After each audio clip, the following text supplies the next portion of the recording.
Welcome back to your safe place.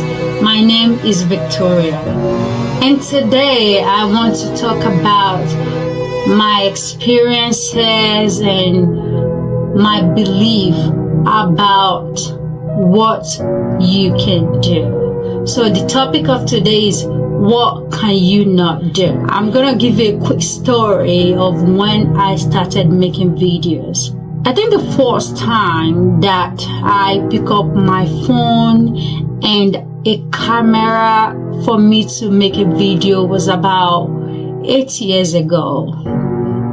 I recorded some videos on my phone and I was watching those videos. I was not so confident about myself. I was not so confident about what I was saying. And 8 years ago, all the videos that I recorded and made on my phone, in a camera, I have them saved. In some, I already lost some of the files because I was not confident. I was scared of what people would think about me. Who was I for me to say something, for me to give wisdom, for me to share my thoughts? So all this thoughts in my brain create some barricade for me to be in fear. And I was so fearful of what people will actually be thinking about me. So I saved all that videos. I deleted some of the videos. I did not upload any of those videos. I did not share any of those videos. So fast forward to about, I think it was about 5 years ago. I love to express words. I like to share my thoughts. I like to talk about, I'm not really a technical person, but I like to want to sort out the full meaning of a statement or to know more details about something. So when I have all those information, I don't really want to keep all those information to myself. I want to share some of those information. And I remember 5 years ago, I pick up my phone again and pick up camera again and start making videos. And that was the first time I uploaded videos on my channel and I shared it with other people. And for the first time, I was so scared and I was not really getting any feedback. Nobody was really telling me how great I was and how good that message was. And I remember that I left that video on my YouTube channel and on my Facebook channel, on my Facebook page for about 2 weeks, and really I was not getting any compliment. I was not getting nobody was really hyping me up, so I was not really getting any encouragement from no one, and I deleted the video. And also some of the information that I was getting from people was really about how that video was not really good enough and the message was not really coming true. And I remember that I deleted the message in my Facebook account and on my YouTube channel, and that was the end. But I kept making videos, saving them on my phone and on my files, but the fear, and because I was not really getting any great return from people, so I was not uploading or sharing those videos. And back for, I think, 2-3 years ago again, I started uploading videos, and that video stayed about a year on my channel. I stopped in the middle, but about 3 years ago, I was so confident at that time, not confident about what I was saying, but confident more about, I was so ready to share my voice. I was so ready to share God was. I was so ready to express all these little things that I have in my brain, and they were so burning, like they wanted. It was like a fire that just want to burn. So 2 years ago, about 2-3 years ago, I don't remember, and I started uploading again on my YouTube channel, sharing my videos online, and about a year, I stopped, and I deleted all of them. I was just watching that video, and I was like, oh, I don't know if I was confident. I don't know if people's gonna understand what I was saying. I don't know this, I don't know that.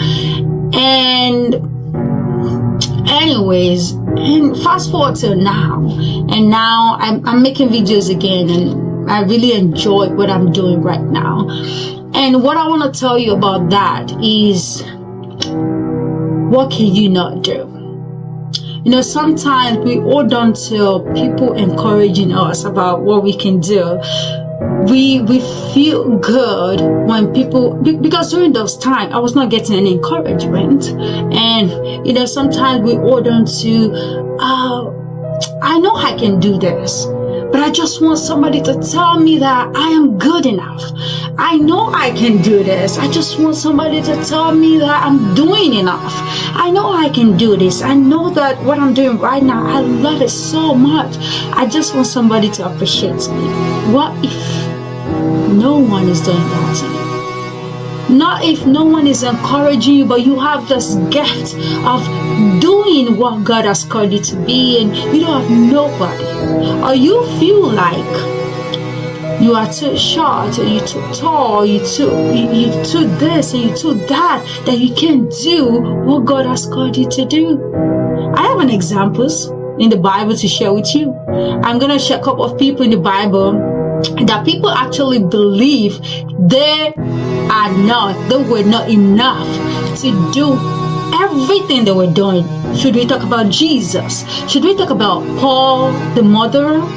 He was the murderer, the person that was killing Christians, and he became an apostle of Jesus Christ. Can we talk about Jeremiah, a child that started preaching and sending letters to the Israelites? I'm just saying, there are many more. Can we talk about Timothy and talk about Titus? Or Timothy, the mother was a Gentile, the father was a Greek, and he believed that he has to be circumcised for him to be a disciple of Paul. Can we talk about Titus? He's a full Gentile. He was a full Gentile, and because of, and people were like, oh my God, a Gentile preaching about God. But Paul refused to let Titus get circumcised because of anyone. He believed that circumcised and uncircumcised were all same in the presence of God. It doesn't matter if you're a Gentile or you're a Jew. It doesn't matter. Let me really quickly tell you a little bit story. I'm not going to go into the depth of the story, but let me tell you a quick story about Paul. Paul was a murderer. So in his early life, his name was Saul. He was killing Christians. He was a murderer, killing Christians, killing people that was talking about God. But there was a day that God visited him, and God changed his name from Saul to Paul. I just want you to imagine a Paul in today's world. Imagine a really bad person, a murderer, or somebody really that you feel like they are not in the standard of God. Imagine that same person waking up tomorrow. Let's think about Paul in this situation, in today's society, waking up and be like, oh my God, yesterday I murdered 3,000 Christians, but today I want to talk about God. I want to preach about God. How would you feel? Many people live in this world, and people that like to feel like people are not enough. They probably say, "Oh, you know what? Let's go back to back then." People actually told to Paul, "Paul, you are not worthy. You are not worthy. You're not worthy to be a follower of Jesus Christ. You're not worthy." But they don't know the work that God has done in Paul's life for him to become from Saul to Paul. They don't understand the work that God has done, how God has met him and changed him. All they know is what they see. The Bible talks about God do not judge. You remember that? God did not judge the outside. God judged the inside. It doesn't matter who you are. It doesn't matter how you talk. It doesn't matter where you live. It doesn't matter. You know, it's crazy for you to tell people that, oh my God, I don't want to be this anymore. I want to be that. I don't want to cry. It's hard for you to tell people. Before I started this video, I actually cried. It's hard for you to tell people, this is what God wants me to do. I just want you to imagine one more thing. Imagine Saul, when he was Saul, and people loved him, people liked him, people like him loved him that he was killing Christians. Imagine him now telling those people, I don't want to kill anymore. I'm going to be a follower of Jesus Christ. Imagine how much of his followers that were just hailing him and happy for him killing Christians. Well, they were like, oh my God. But he was not thinking about losing those people. He was thinking about his new life. The life of Jesus, the life that God has planned for him, the change in person, the change in him. I don't care about what you've been through or who you used to be. It might not be so perfect, but this time that Jesus Christ died for us, it doesn't matter. It doesn't matter how you look. It doesn't matter who you used to be. It doesn't matter where you live. It doesn't matter about your education. Let's talk about Jeremiah, a child. A child. God called him as a child. And I remember in Jeremiah's story, he was arguing with God. He was like, oh my God, I am too young to do this. And Jeremiah was telling God, I am too young. I can't even do this. God said, you are too young because I have anointed your tongue. I have anointed you. And we're going to 2025. And you may feel like, I'm too young. I'm too old. I don't have enough education. I don't talk like them. I don't look like them. I'm not that beautiful. I'm ugly. I need to do more things to my body. I need to, before I can get this, before I can get that, before I can go for that, I have to do this. God is calling you now, just the way you are. It's not about your past. It's not about what you used to do. It's about his death. It's about Jesus' death for us on the cross of Calvary. Let's talk about Jesus. Jesus was born in Nazareth, a small town from Galilee. People were like, you could be anywhere else. Why is it the smallest? Who are you, Nazareth, to give us the King of the world? Who are you, Nazareth, to give us the Savior of the world?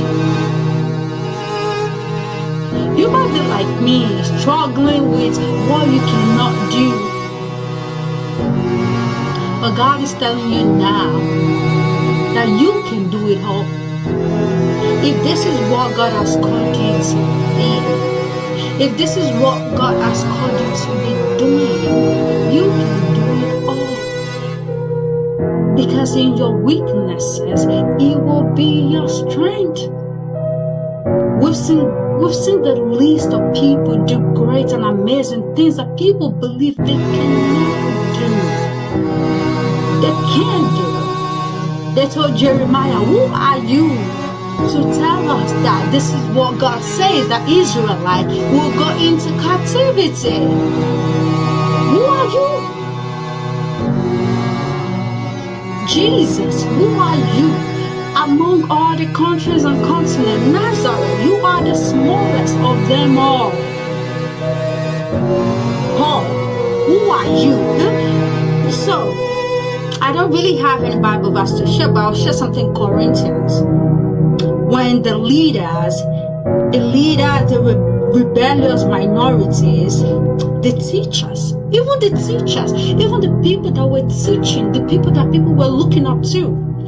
So in 1 Corinthians, in 2 Corinthians, some of the followers and disciples of Paul brought him a letter in 2 Corinthians to let him know that, the people of Corinth, almost all the churches has repented. And the teachers, the leaders, and rebellious minority seek to belittle Paul's authority and to sway the people away from the message that he shared with them. This false prophet accused Paul of being proud, dishonest, lacking in speech and stature, even the way he looked, and unqualified as an apostle of Jesus Christ. When God said you should do something in 2025, I just want to encourage you to pick yourself, pick your bag, wear your shoe, and do it. Do you remember when Jesus sent the 70s? Is it 70, 75? I don't remember. He told him, go. Okay? So when you go and you get to a place that they don't really like you, just shake off your shoe and leave. So on this journey, as we're gonna enter 2025, and as this year is going to an end, and you feel like you wanna take a new steps, and you wanna walk in this new journey, you wanna go for this new career, you wanna be in this new space of your life, you wanna do this, you wanna do that, and I'm speaking to myself right now. So it's really just getting to my soul, and I don't wanna cry. But if you feel like God is telling you to do something new and walk on this journey, it doesn't look perfect, and it doesn't look the way that it feels like you don't have enough strength, enough power to walk this journey, just do it. And if you get to a space and get to people that doesn't believe in you, you don't have to fight them. Shake your shoe, shake yourself, and keep walking. You're gonna build your confidence little by little, and the strength of God will all be your weakness. Anyways, thank you so much. I want you to please like, share, subscribe, and I'll see you in the next video. If you have any questions, if you have anything that you want me to talk about, or you want me to, and I'm trying to develop and do more new things on this channel, just leave a comment. And I pray that God help us and God help me. I love you, but God loves you more. Peace.